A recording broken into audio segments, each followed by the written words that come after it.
everybody? Tim Kitcher here, the voice of NBA Jam. Welcome to the Backcourt Violation Podcast. You bring the jelly, and they'll bring the jam. Woo, boom shakalaka. I need your help. I can't tell you what it is. You can never ask me about it later, and we're gonna hurt some people. Whose car are we gonna take? All right, ladies and gentlemen, welcome back. It is time. The legend has returned. Neema is back in the mix. Bad boys are back at the Backcourt Violation Basketball Podcast. Feels so good to be back with Neem. You know, we had a couple good episodes, but it feels right to have you back in the mix. Neem, how's it going? Yeah, man, you guys were crushing it without me, but you know I'm here to step up to the plate and see if I can hit one out of the park here. No, but it feels good to be back, man. It's been a long time coming. I know you were trying to get no ceilings off the ground. You guys are crushing that, so good work there. You know, if you haven't heard of it yet, go subscribe to the Substack. The content is incredible, but I'm just so happy to be back talking some NBA and just kind of bullshitting and fucking around with you, dude. Yeah, I mean, we had to get you back on. I know, like I said in the last previous episodes, we had some stuff we had to take care of in our lives because life happens. I mean, it's exciting to be talking hoops again. It felt like, you know, we had Book out of the starting lineup. Now we're getting him back. Basically, be back in the podcast. So, I love that analogy. No, I mean, you know, I want to get right into it. You know, the Phoenix Suns, absolutely sensational this year. You've got to be on a high horse. You know, Zach Lowe even came out with a great piece today kind of talking about how the Suns came together. Chris Paul had basically like an impact on the team when he wasn't even on the team with some of his words and wisdom, you know, in the bubble. So just talk about the Suns. I mean, let's have some fun. I know you're barely holding it in. We haven't had a chance to talk about it. Wait, first, I got to go back before we do that and make fun of myself. This is what I meant to say. So listeners, track me. We recorded a pod, me and Neem, and I messed up. So I have to admit it. I didn't hit record. We did like 50 minutes. And then we did another one and the audio messed up. So basically, me and Neem are doing round 3, basically. Yeah. All the first 3, but first time was your fault. Second time was my fault. So we're both 0 for 1. So let's literally the J. Cole, go 1 for 2 here. The J. Cole, George Bush, fool me once, shame on you. No, but I mean, let's get into the Suns. I mean, they've been outstanding. You know, even when the Warriors were getting hot, the Suns were right there on their trail. How's it been? How are you feeling about the team moving forward? What's impressed you? I mean, go crazy. Let's talk about it. Hey, what's there not to like? You know, I feel really good about it. I think, you know, you touched base on that Zach Lowe article. He mentioned something that I've been kind of basically screaming at my TV that you see right here after every Suns win. And it's that, you know, we're not frauds. I think that was the biggest thing last year is all the injuries. Everybody was kind of giving us like this, you know, kind of this like fraudulent pass because we became fortunate. I mean, that's part of being in the playoffs, you know, getting some breaks and taking advantage of it.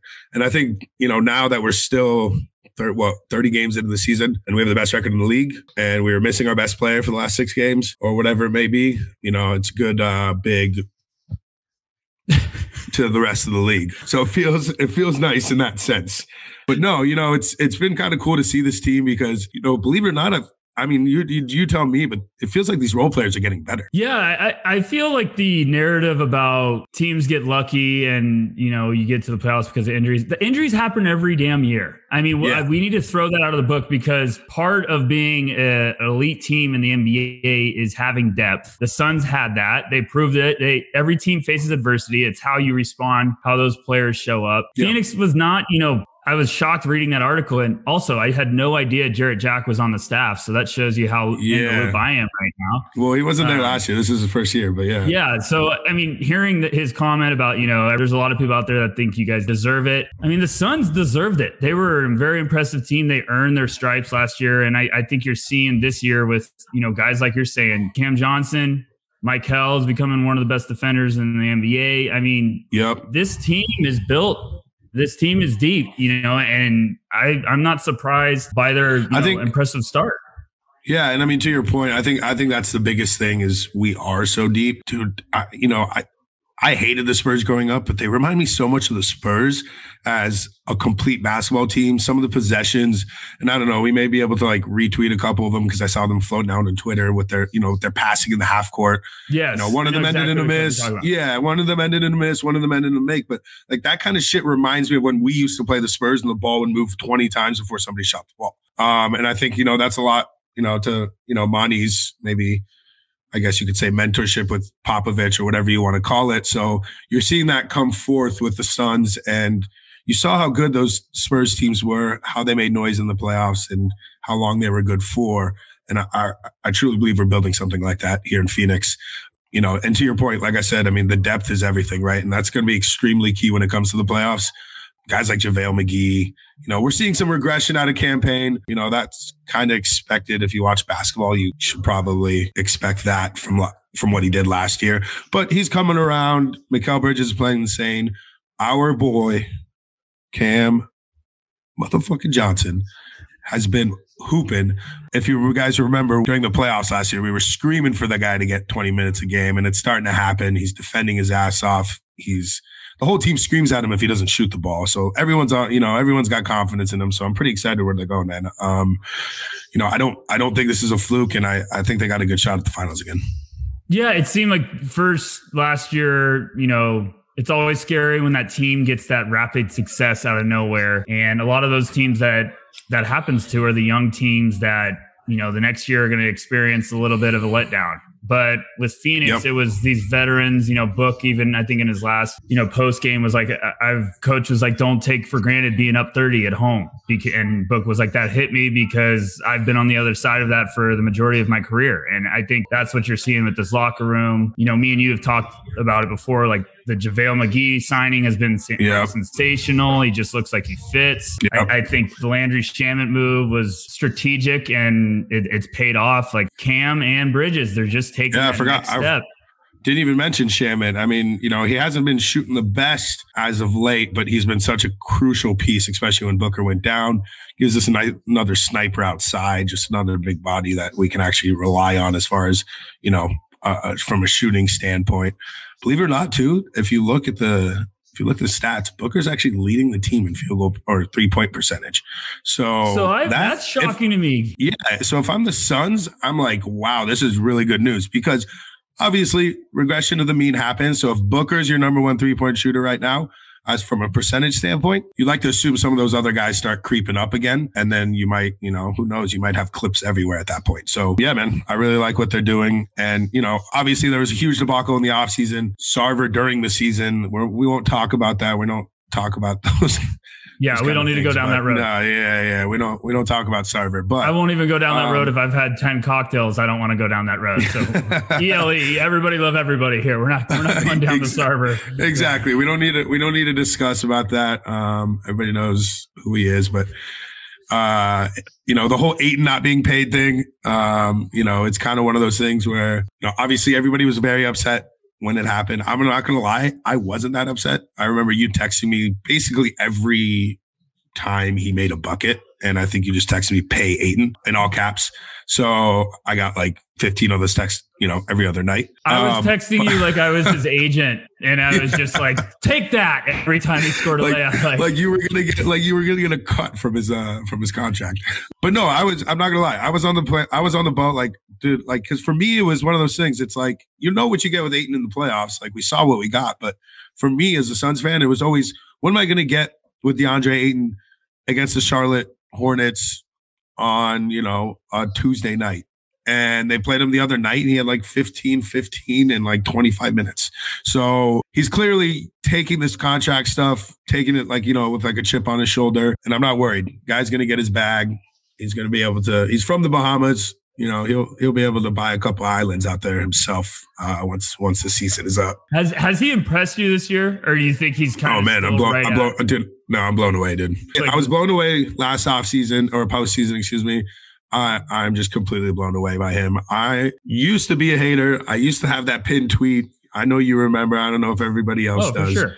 But people can change their minds, okay?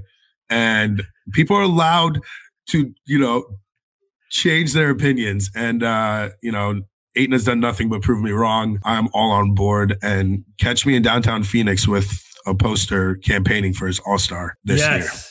I feel like that pinned tweet you had forever. I was basically like Rocky and Rocky 4, just trying to crush it in the mirror.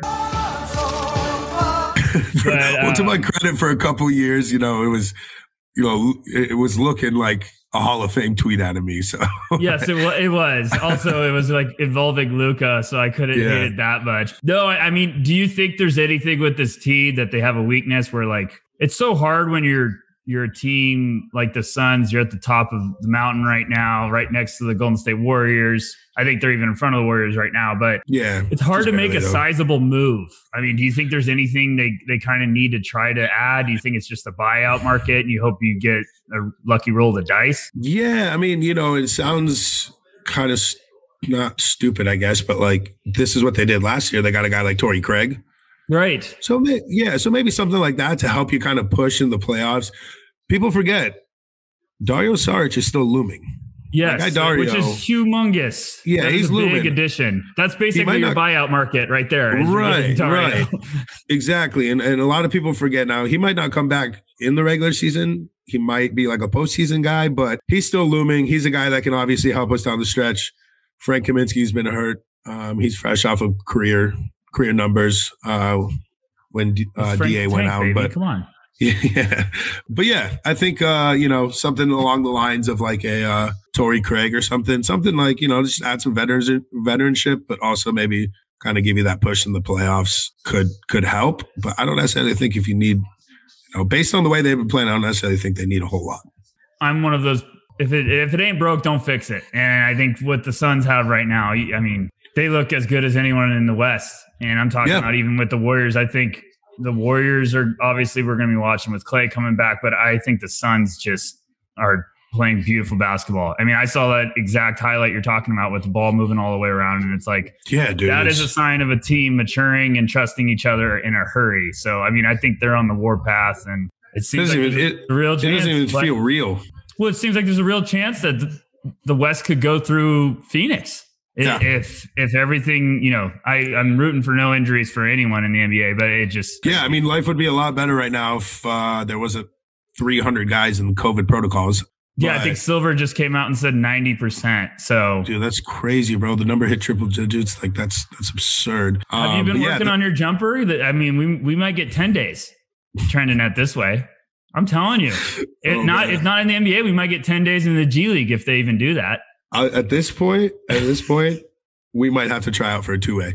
I'm good for 2 rebounds, no buckets. That's all I can support. Not anything else with the Suns, or I'm a big 3 and no D guy.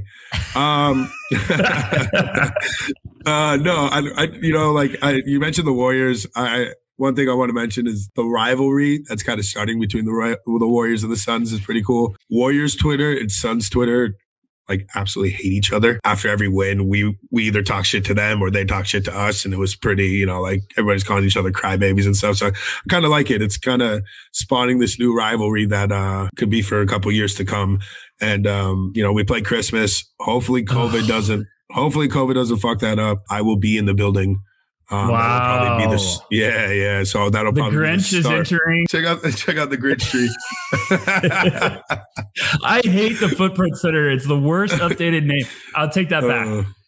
The crypto.com arena is worse than the Footprint Center. So we forgot about that. I love a good crypto investment, but having that crypto.com. Not yet. I can't do it yet. Let me get through the NBA talk before we get down there. All right, because we love to do this, and because we're going to piss off a lot of people, they're playing a team tonight that me and you both love to. I don't love to hate on them, but I don't ignore the criticism. We got to talk about the Lakers. I have, kind of no problems with Lakers Twitter. I'm sure that might change after this segment. So I'm sorry to everyone. I felt like I had a good relationship with all types of Twitter. They'll have a problem with you. Yeah, they'll have a problem with me. It's okay because, crypto.com is all I have to say back. But Lakers, they're 16 and 15. They are the 7th seed in the West. Do we think they can figure this out? Yes or no, Neem? Let's talk about it. Yes. Okay. You got to give me a yes. little bit more than that. Is that like a confident yes, like you're gambling on it at the craps table? Or I've seen this story one too many times, and I know that this roster won't be their final roster by the end of the season. So I think some changes will be made that will allow them to make a push in the playoffs. Do I think they're going to beat the Suns tonight? No. But of course. Thank you. What is the spread, by the way? 7. Oh, gosh. Lay the points. Suns by 20. Lay the points. Oh, gosh. Lay the points. Do that. What time is the game? Can we finish the pod before that? Yeah. We got time. But look, I think you're right, but I also am struggling. Where's the move? Is it just it's a good Westbrook? question. Again, and everybody knows listening to this podcast, like I'm not a statistical guy. I'm not sitting here looking at like cap spaces and shit. Like I'm just here to kind of just we're talking. Not doing you know that. what I mean? We're shooting the shit. Yeah, so I don't really know what move is possible. Obviously, they need shooters, dude. I love that kid, Austin Reeves, by the way. Yeah, he might be my favorite Laker AR-15. ever. That's the best name of all time. Dude, he might be my favorite Laker ever. And I loved him out of Oklahoma. He's great. He just buckets. Dude, he's a stud. But yeah, so I think they need more players like him, to be honest with you. A few more players like that. I guess I realized, but dude, why is Anthony Davis as soft as puppy shit? Have you seen how big he is? Dude, he's a big boy now. That's the classic. I put on weight and it's backfiring. Yeah, and if you're getting clowned by Karl Anthony Towns and he's pointing you to the bench and like doing this, like, dude, you got to reevaluate yourself because, in my opinion, that guy's a top 5 player in the league. So I don't know what he's got to do. He's got to dig deep. Maybe he's got to go on like some ayahuasca trip or do some peyote or something to figure it out. But he's gonna eventually figure it out. I think LeBron will eventually be able to get this team. GM LeBron will get this roster how he wants it. And I think they're going to be a team that maybe you don't want to see in the playoffs. Do they just trade AD for Ben Simmons? Fuck off. Hit it. Just do it, LeBron. What if he just did it? It was the greatest move of all time. They just go crazy and just throw assists all over the place. Let's do a 3-way deal. Let's throw Kyrie in there too. 100% or AD for Kyrie. Yeah. It'd be the best trade of all time. I honestly didn't think my first podcast back would be me talking about 1, AD doing an ayahuasca trip, or 2, AD for Ben Simmons. But here we are. AD for Ben Simmons. If LeBron trades AD for Ben Simmons and Ben Simmons learns how to shoot, LeBron goes into the Hall of Fame as GM and player. We have to mark it down. I'm kidding, by the way. We're not serious, guys. This isn't going to happen. We're just having This is a complete joke. I haven't shot a basketball in 3 months, and I still think I could beat Ben Simmons in a shooting contest. I got that clip. Don't sleep. I am sleeping on that clip. 100% sleeping. We might have to do like a live podcast of us at the court and our AirPods in, and we just record the podcast as we shoot. Is this a Tony Allen clip or is this a Mark Madsen clip? What are we talking about here? This is like a Jared Dudley in his prime clip. Oh, stop it, Jared Dudley. Well, the weird thing is, obviously LeBron's missed most of the year. I know we're trying to be serious about the Lakers. LeBron's missed most of the year. I think they're around like 11-8 when he's played. I was listening to Russillo and Simmons the other day, or maybe it was just Russillo, and he was talking about like his 3-point attempts are like scary high compared to normal. Dude, that's actually a good point. I noticed that watching, because I've watched a lot of their games. That's absolutely correct. So I don't know. And he's still putting up, I think he's like 25-6-6 still. So, I mean, he's still in like almost 2 steals. So, I mean, he's putting up good numbers. Maybe it's 2 blocks. I'm trying to remember off my head, but I just don't know. And I'm like you, I've counted out LeBron before. I've always told myself I'm an idiot every time I do it. So I don't know. Yeah, I don't know if I believe myself, more so that like I'm just more so scared of LeBron doing what he normally does. But who knows? We might be over that hill. I really, this might be kind of like a changing of the guard. It's kind of tough to tell. I just don't know the moves they could make because, the buyout market, obviously, like those guys want to go play with contenders. But why would any veteran be like, cool, I'm going to go play with the Lakers as the 6th or 7th seed? And all of a sudden, that's a good point.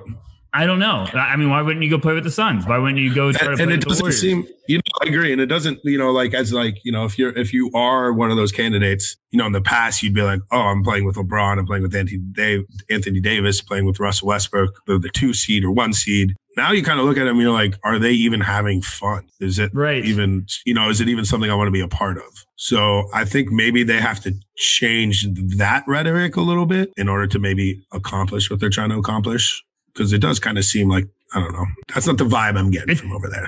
It seems like they're going to either have to do something crazy drastic. Like I know we just joked about an Anthony Davis trade, but it seems like, okay, if they're just over that, I don't think they would ever do that. But no, maybe Russell. I know that's a hot topic. Yeah. But I also like, my problem is I'm like, every time I want to say like, no one wants to trade for that. Well, John Wall got traded, so I don't know what else, but it was for Westbrook, ironically. So yeah. I don't know. I'm like you. It's tough to say, but it's kind of one of those things we just got to see how it plays out. I will be shocked if the Lakers cover tonight because I've watched them and they're brutal. I don't think. Let me look real quick. Hold on. Yeah, 6.5. 6.5 is a spread. I mean, I would lay it twice on Sundays with the Suns, but obviously I got a little bit of bias. I lost a pretty bad. You actually want to hear a funny thing? Yeah, of course I do, Neem. The listeners missed you. We want to hear funny stuff. Okay, that's why they're tuned in. No, don't hate me if this isn't 100% accurate, but something like this. Jay Crowder has hit the first basket 5 of the last 6 Suns games. We really got to get you off the first basket bet. So did the football season start this? Yeah, the first touchdown bets. No, you kept doing the punt bets, which still I'm laughing at. Yeah.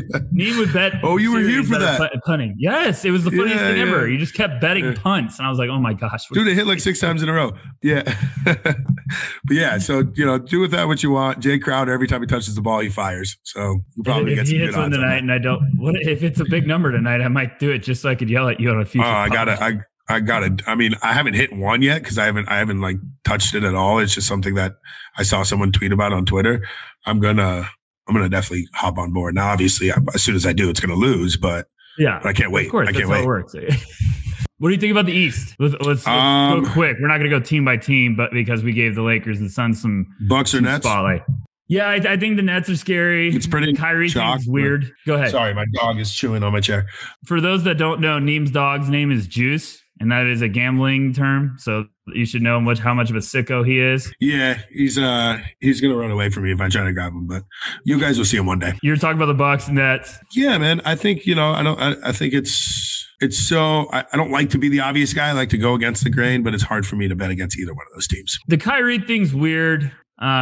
He's coming back for away games, I thought, maybe. Did I read that right? Yeah, so they're like allowing him to come, and nobody call me out. Let's not get the news police on me. Basically, he's away from the team all year. Now they're kind of saying he can come back and practice with the team, maybe go play road games. I think it's complicated. It's basically Facebook status, like open relationship, or it's complicated. So he still can't play at home games. I think he's not going to be able to play with Toronto with their new laws or whatever. So I don't know what the story is. Durant's been on the warpath. His numbers are absolutely freakish.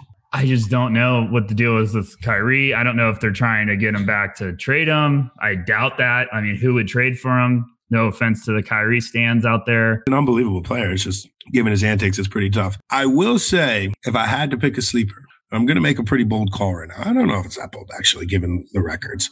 But I think the Bulls go to the Eastern Conference Finals. Ooh, I know my boy Corey at No Ceilings is going to be pumped about that. I really like Chicago. I really enjoyed watching them. I think, I think I told you, but I had them like 85-1 before they made all the moves in the offseason because I'm an irrational Nikola Vucevic fan. And yeah, they made all those moves, dude. The guy's the most underrated player in NBA history. I love that's a conversation for another day. Yes, it is. That's a podcast itself.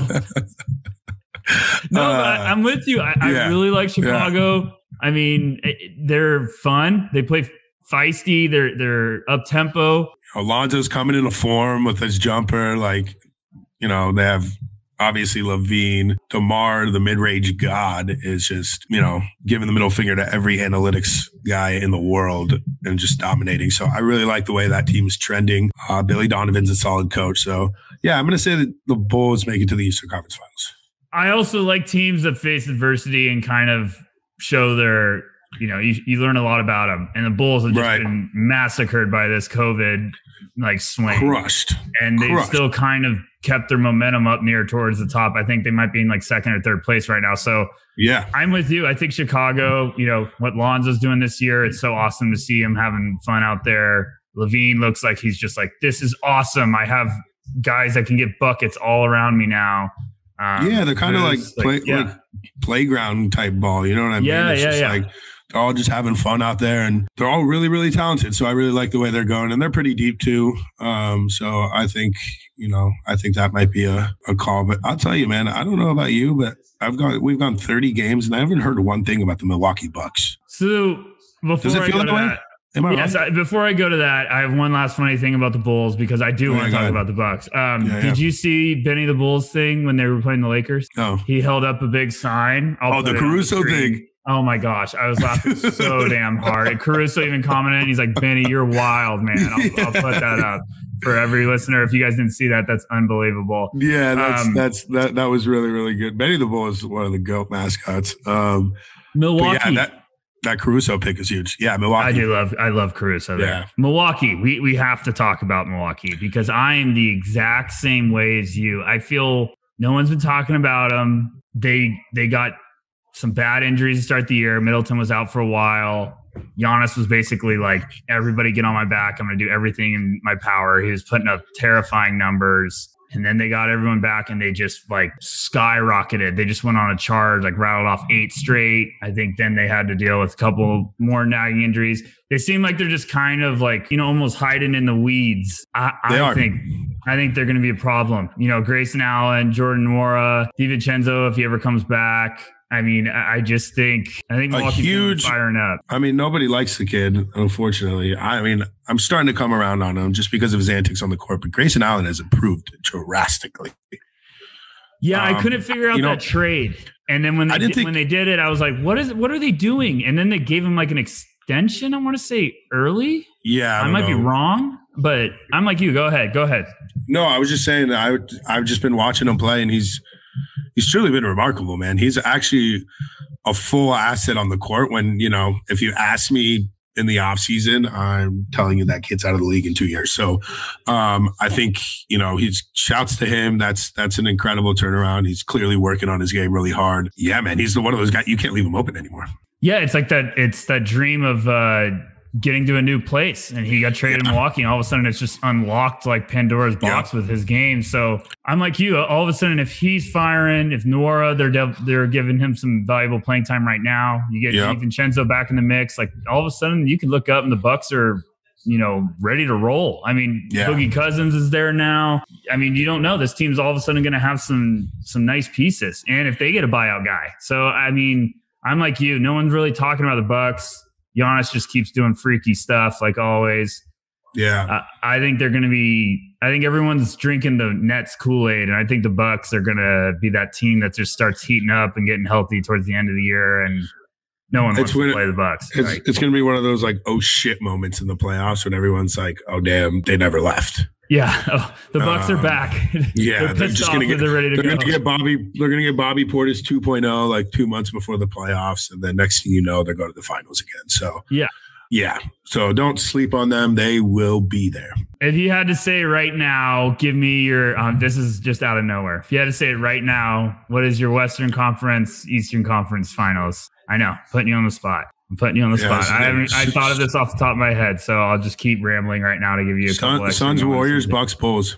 All right, I'll say the holy dream of Suns, Warriors, Bucks, Nets, and then I don't want anyone to talk to me for 2 weeks, basically. Suns, Warriors just seems too. Obviously, I'm a homer, but it just seems too obvious right now. I mean, here's one thing though. I will say this, and I think I tweeted this out the other day. The Utah Jazz might be 1A, 1B, 1C when it comes to the Suns, Warriors, and the Jazz, in my opinion. Because they all kind of have very similar chemical makeup in the sense that they're all deep, they all have shooters, they're all very well coached, and they all have that one superstar that's, going to be there. And so they kind of have that same chemical makeup. Sorry, Juice is chewing on my chair again. But if they still have that same chemical makeup where, for example, our guy, the Bogeyman's, dude, he's having the best year of his career right now. Donovan Mitchell is going to be Donovan Mitchell in the playoffs. Mike Conley has been phenomenal. Rudy Gobert, Joe Ingles, they added Rudy Gay, Jordan Clarkson off of the bench. That team, and I can, Royce O'Neal, I can keep going. Like, that team is nice, and they're going to be nice. And they're going to cause a big problem for the Warriors and the Suns come playoff time. Whoever, hopefully, we don't have to see them, but, they could easily come out of the West too. So don't sleep on them, in my opinion. I think they're in the same category as the Bucks. As every time I look at the standings, I'm like, Utah's right there. Utah's right there. Like, and I also don't think they're playing their best basketball, and they're still like beating. They're like, there was a stretch a week or two ago where they were dicing. I think it was a week or two ago. They were dicing some of the best defenses in the league for like 130 points. Yeah. So like that ball gets moving. I'll tell you this, and this is a crazy comparison, but when I watch this Jazz team, I think of the 2016 Warriors. Wow. And here's why. Because you watch them, and if you recall that Warriors team, when I remember watching them, and teams would be hanging around, and you're like, how could they be hanging around? And then like you would just blink, and then it'd be an 18-point lead. That's what the Jazz have been doing lately. So, and that's kind of the comparison that, I have with them, is just, they have that feel of, they're a cohesive unit, and they eventually force you to play their game, and then you try to play their game, and then next thing you know, you're down 20. So yeah, man, don't sleep on them. Yeah. I also feel like Gobert has been having some freaky stretches this year. Yeah. I know he's always been a force, but it seems like this year he's really turned it up a little bit, and they seem fun. And Clarkson's been like down, and they're still winning games. Like, if you look at his numbers, he's had a couple rough stretches of games. Like, the points are there, but he's like shooting 30% a couple weeks in a row. Like, I think he's just waiting to ignite. Rudy Gay, guys like, they do have depth. And I think we've always been waiting for the Jazz to kind of have that final playoff push where it's like, oh shit, the Jazz are here. It could be this year when everyone's not expecting it. Everyone. And that's a really good point for them. It's always feels like, they just really haven't gotten over the hump, I guess you could say, when it comes to the playoffs. They always got bounced by like the Nuggets, or last year by the Clippers. So, it's one of those things where this year feels like it's going to be that year. And then once it happens, moving forward, it's like they're going to be a powerhouse in the West if they can keep this team together. When they had they were the 1 seed last year? No, the Suns were. No, Suns were 1. They were 2. They were 1 seed for a while. They picked up like Eric Pascal. Like, they got some guys, dude. Like, were they? Weren't they a 1 seed? Was it the year before that? I believe it was the year before that. They were also the 1 seed in the NBA for like, I think, a pretty good chunk of the year last year, maybe, before the Suns everyone was going. It. Yeah, everyone was going crazy about the Jazz. Yeah. So I'm wondering if this year, with like them being in the background, not being in the spotlight, not being the talk of the town. I mean, maybe they're just like, hey, we got to take care of our business. Pressure's off us. No one's looking at us. I don't know. Who knows? But I'm like Quinn Snyder's a great coach, and they got your boy Jared Butler. So, oh gosh, let Jared cook. I'm very excited. Let Jared cook. Okay, let's talk about it, because I know you have some financial status on this category. Rookie of the Year. Shaping up to be one of the best races of all time. Yeah, dude. How crazy is that? This is like, from my recent memory, this is one of the best races in a really long time. Well, and the draft class has been another sensational one, but so many guys have just been outstanding, including the top 10. But, beginning of the year, I thought it was Scotty Barnes from Toronto. Then I thought it was Evan Mobley. And I think your boy now is, I think he's becoming the favorite. Yeah, Motorcade. Tell the listeners your financial advice. Yeah. So actually, I got 2 of those guys. We sprinkled a little Scotty Barnes before the season at like 13-1. Oh gosh, I didn't know this. Yeah. We got a few shekels on that. And then, I did know this because I texted you and I was like, I'm going to do it. And then I chickened out. And then like the first week of the season, we talked about it. And I mean, I also picked Josh Giddey, who's nice, but he's not going to be Rookie of the Year. And then once Cade came back from injury, I basically mortgaged my house on it. And yeah, man, he's not the favorite right now. Evan Mobley's still leading him as far as the Vegas odds standpoint goes. But I think Cade's going to be the guy to beat when it's all said and done. But I will say, to your point, this is a really, really good Rookie of the Year race. Evan Mobley's just incredible, dude. That Cleveland Cavs team covered like 12 straight games or something. They're just unbelievable. You know, Detroit has something very special in our guy, Cade Cunningham. And to think that they're going to be one of the worst teams in the league this year and be able to maybe group him with a Chet Holmgren or a Paolo or something is pretty incredible. And then, you know, with Scotty Barnes, I thought, you know, Pascal would come back. He would kind of slow down, and just really hasn't, man. He is that dude. Yeah, you know? It couldn't be better for those three. I'm like you, Detroit fans. Just hold on. Just get through this storm. Dude. We got one more lottery, and hopefully it's all going to be worth it and turn it around. Because they're in a great spot. I think last year was kind of a tease when they were winning some games with how everything was going. I know they still ended up with the one pick, but I think the idea of them taking another leap this year was kind of like, okay, pump the brakes. It's going to take some time, but they'll be fine. I think they found a point guard. They found a franchise guy. They got some pieces. Dude, he's unbelievable, man. Some of the things you do, you're like, dude, this guy's been a pro for 6 years. I mean, like some of the things you see him do on the court. I think he torched the Suns for like 17 in the third quarter when we played him. So, you know, I think, you know, to your point, let's go back to the rookie year race. I think eventually he's going to overtake Evan Mobley. He's going to be the rookie of the year. But if the Cavs keep doing this and Evan Mobley stays healthy, he probably takes the cake. It's going to be interesting because I forget who it was today. I don't think it was Mark Spears, but it was someone said, I think Cade's the front runner now. And I was like, really? Oh, is the media getting behind it now? Because that's a big deal. That's the media starts. That's a huge deal. When the media starts getting into it heavy, then you're really figuring that it's going to be, you know, that number is going to go skyrocketing, and you're going to be pretty pumped on that. So I probably made Neem's day. But we want Scotty now. Yeah, I mean, no. I have a lot more money on Cade. No. Okay, so we'll go for Cade. I'll start wearing my Pistons shirt every other Thursday. So let's just say that I'll, you know. How about this? Cade Cunningham wins Rookie of the Year. I will give away a Cade Cunningham jersey to one of our listeners. Oh, my gosh. I'm putting that. Detroit basketball. Detroit basketball. Detroit. I love that so much. I want everybody on riding with me. So we'll pick a random person. I don't know. We'll figure it out. I'll have Tyler do it. But we'll give away a Cade Cunningham jersey. I love that. Yes, sir. Shout out of the week. Let's do it. What do you got for me? Anything.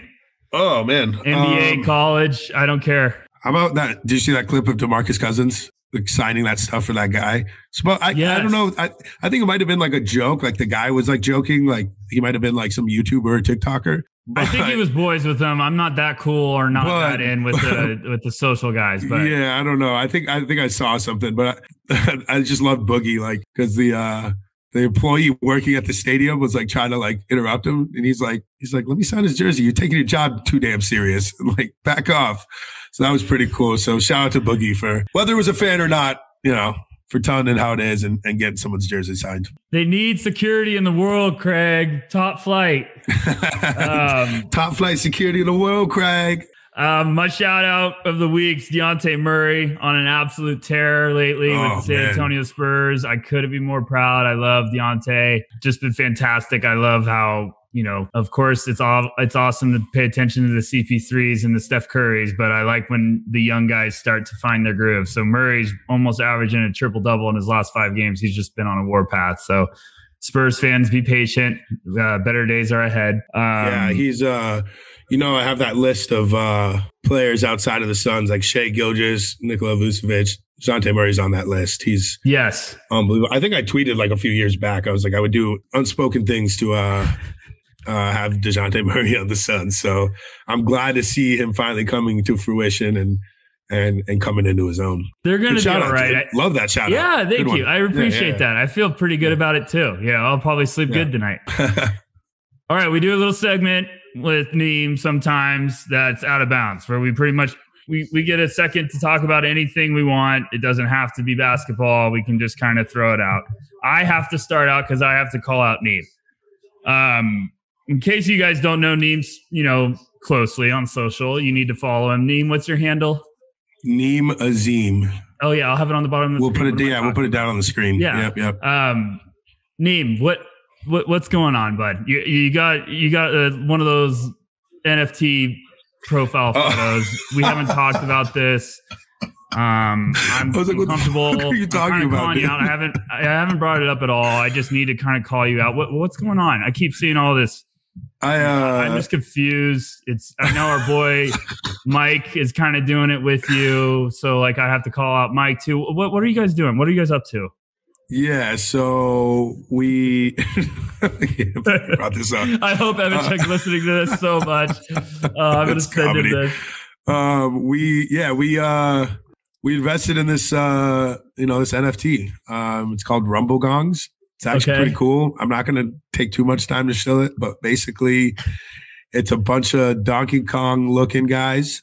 But the cool thing about it is that the actual NFT itself, beginning of next year, is going to become a video game, and it's a 3-on-3 basketball game with your character, which is kind of why I did it. Now you came back at me. Now you have my attention when you throw basketball ahead. Okay, I'm back. Yeah, which is one of the main reasons I did it. And I'm trying to pull up a list here real quick. But basically, Evanchek, our buddy Mike, listener of the show, he brought this to my attention, and Kelsey, of course, brought this to my attention like a few weeks back. I looked into it and I really liked it. And yeah, man. So like, it's just like this, this NFT basically that's going to turn into a 3-on-3 basketball game with your Kong. And essentially you're going to be able to, maybe get his stats up, things like that. And, they just partnered with Steph Curry and Under Armour this morning.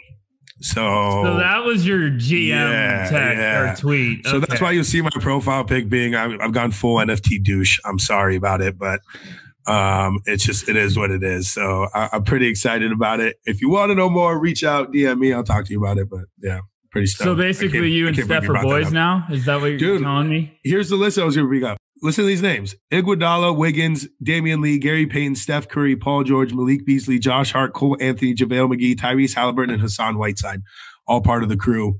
You had me until Hassan Whiteside, and then you lost. No, I'm kidding. I'm kidding. If anything, I want it more now because Whiteside's hitting. Yeah, but I never thought I'd be here. Unfortunately, I am. Here you are. Here you have me. It's the wave. I'm telling you. Yeah, I never thought we were going to get a digital tribute to Steph Curry breaking the all-time. I honestly did not think you were going to bring this up, so that's pretty funny. But no, I'm always lurking. I'm like the boogeyman. You're the boogeyman. What else? You got anything else? No, man. I think that's it, dude. Felt really good to get back here. Yeah, it felt great. I'm happy we got you on. You're harder to get than the president. All of the presidents combined. So, I mean, it was great. I don't know if you heard last episode, I had Neem at plus 300 to appear on the show in Las Vegas. So lock. He showed up.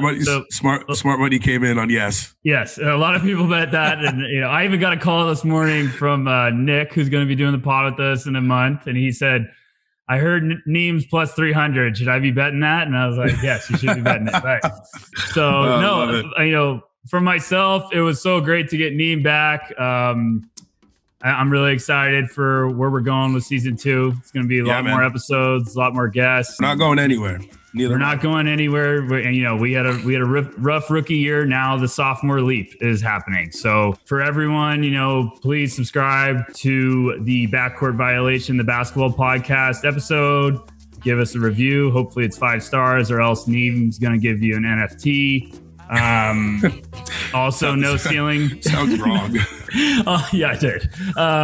Also no ceilings. Please go subscribe to that. It's noceilings.substack.com. For myself and Neem, I love all you guys, and thank you so much for joining us.